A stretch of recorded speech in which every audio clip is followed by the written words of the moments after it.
ताज्या घडामोडी पाहण्यासाठी सी24 तास या यूट्यूब चॅनलला लाईक करा, शेअर करा, सबस्क्राइब करा आणि बेल आयकॉनवरती क्लिक करायला विसरू नका। पावसाळ्यामध्ये विजेचा लपंडाव, मग चिंता कशाला करताय? आता अंधाराला करा बाय बाय। विजेच्या वाढत्या समस्यावरती आता एकच इलाज, घरी बसवा इन्व्हर्टर आणि बॅटरी कमी दरात। आता इन्व्हर्टर आणि बॅटरी घेणं झालं सोपं। बजाज फायनान्स देतोय 0 डाऊन पेमेंट आणि 0 व्याज दरावर बॅटरी इन्व्हर्टर। सर्व प्रकारच्या इलेक्ट्रॉनिक वस्तू मिळवण्याचं एकमेव ठिकाण साईराम इलेक्ट्रॉनिक्स अँड बॅटरीज। खरेदी विक्री संघ, व्यापारी संकुल, Nagar Manmad road, Rahuri. Sairam hospital test tube baby centre.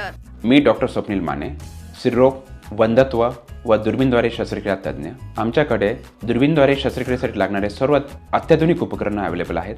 त्यामध्ये 3D 4D कॅमेरा, तसेच रुग्णांना 10 ते 20 ml रक्तस्राव होतो। पेशंटला खूप आरामदायी ऑपरेशन होतं। सूक्ष्म आजार बाहेर काढले जातात। 10 पटीने पेशंटच्या अवयवांचं निराकरण करता येतं आणि आजाराचं उच्चाटन केलं जातं। साईराम हॉस्पिटल, लॅप्रोस्कोपिक सेंटर आणि test baby centre, court area, Bhagyashree हॉटेलच्या पाठीमागे, राहुरी।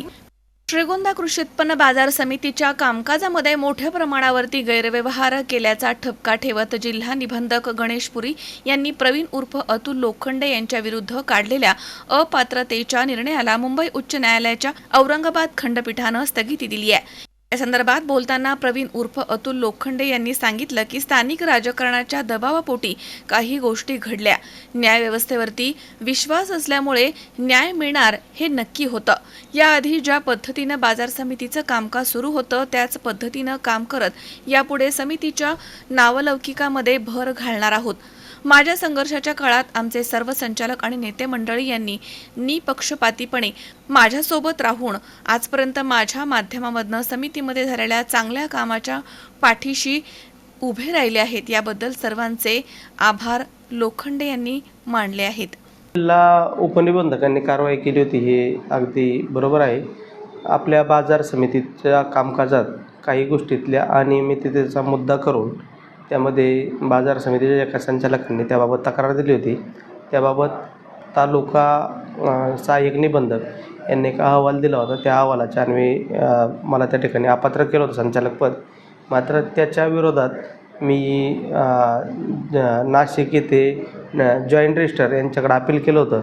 मात्र त्या ठिकाणीही स्टे ऑर्डर न मिळाल्यामुळं औरंगाबाद खंडपीठात मी या ठिकाणी अपील केलं होतं आणि तिथून मला 15 तारखेला स्टे ऑर्डर मिळालेली आहे आणि त्याच्यातून त्यांनी खालच्या कोर्टला नाशिकला त्यासंबंधी निर्णय 3 महिन्यात निर्णय घेण्याबाबत आदेशित केलेला आहे। या संपूर्ण प्रक्रियेत जी काही तक्रार होती त्या तक्रारीच्या अनुषंगाने जी कारवाई झाली ती भिन्न आहे। ज्यांच्याकडं तत्कालीन जिल्हा उपनिबंधक गणेश पुरी साहेब यांनी तालुक्याचे सहाय्यक निबंधक यांना बाजार समितीची तपासणी करायला पाठवलं होतं। तत्कालीन सहाय्यक निबंधक अभिमान थोरात हे होते आणि अभिमान थोरात हे पूर्वी श्रीगोंदा बाजार समितीचे प्रशासक म्हणून होते आणि त्यांच्या काळात बाजार समितीत 3 कोटी रुपयापेक्षा जास्त रकमेचा कांदा अनुदान घोटाळा झाला असं आपल्या जिल्ह्याचे लेखापरीक्षक श्री राजेंद्र निकम यांनी त्यावर ठपका ठेवला होता आणि त्याचा पूर्वग्रह दूषित असल्यामुळे अभिमान थोरात यांनी बाजार समितीच्या बाबतीतला अहवाल हा कायद्याला किंवा बाजार समितीतली सद्यस्थिती न तपासता त्यांनी वेगळ्याच स्वरूपाचे त्यात निष्कर्ष काढले होते आणि त्यातून माझ्यावर कारवाई झाली होती। ती राजकीय प्रेरित कार्यवाही म्हणलं तरी वावगं ठरणार नाही आणि तेच मुद्दे आम्ही ज्यावेळेस माननीय उच्च न्यायालयाच्या समोर मांडले त्यावेळेस उच्च न्यायालयाने आमचे ते मुद्दे ग्राह्य धरून त्यामध्ये आम्हाला स्थगिती आदेश दिलेला आहे। कालपर्यंत जसं बाजार समितीच्या हिताचं, शेतकरी हिताचं काम केलं तसंच उद्याच्याही काळात काम करत राहू। 3 महिन्यात काय त्याचा निकाल येतो आहे हेही पाहू। मात्र उद्याच्या काळातही बाजार समितीच्या हिताच्यासाठी निश्चित स्वरूपात प्रयत्नशील राहू। या संपूर्ण गेल्या 1-1.5 महिन्यात जो काही संघर्षाचा काळ होता यामध्ये आमचे सर्वच्या सर्व संचालक असतील त्यामध्ये सर्व नेते मंडळी असतील, विशेषतः संचालकांनी तरी कुठल्याही पक्ष पार्टी न पाहता आजपर्यंत बाजार समितीत जे चांगलं काम झालं आहे त्या चांगल्या कामाच्या पाठीशी राहून माझं मनोबल वाढवण्याचं सर्व संचालकांनी कामकाज केलं. त्याबद्दल सर्व संचालक मंडळाचंही मी आपल्या माध्यमातून या ठिकाणी त्यांचेही आभार व्यक्त करतो आणि तालुक्यातील सर्वच वेगवेगळ्या पक्षातील कार्यकर्ते असतील त्यांनी या संपूर्ण प्रक्रियेमध्ये किंवा संघर्षामध्ये माझी बाजू घेण्याचं काम केलं.